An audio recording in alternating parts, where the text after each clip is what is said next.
তোমরা এই ভিডিওটি শুরু করার আগে একই নোট খাতা নিয়ে অবশ্যই বসবা। আমি যে জিনিসগুলোর সংজ্ঞাগুলো এখানে বলে দিচ্ছি, তোমরা সেই জিনিসগুলো কিন্তু তোমাদের বইয়ে সেভাবে দেওয়া নেই। তোমরা তাই আ আমি যেভাবে সংজ্ঞাগুলো এখানে বলে দিচ্ছি, তো তোমরা সেই জিনিসগুলোকে নোট করে নিতে পারো। তো যাই হোক, এর মধ্যে শুরুতেই ১ম যে ২ টা বিষয় আছে, সে ২ টা বিষয় হচ্ছে স্থিতি এবং গতি। স্থিতি জিনিসটা কি? গতি জিনিসটা কি? বলতে আমরা কি বুঝি? সেই জিনিস ২ টা সম্পর্কে কিন্তু বাস্তব ধারণা আমাদের থাকা প্রয়োজন।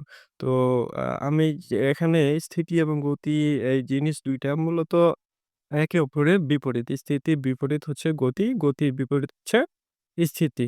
তো স্থিতির এখানে সংজ্ঞাটা আমি যেখানে লিখে রেখেছি, তোমরা ১ নাম্বার সবার উপরে যদি একটু নোটিস করলে দেখতে পাবে যে, সময়ের পরিবর্তনের সাথে পরিপার্শ্বের সাপেক্ষে যখন কোনো বস্তুর অবস্থানের পরিবর্তন ঘটে না, তখন তাকে আমরা স্থিতিশীল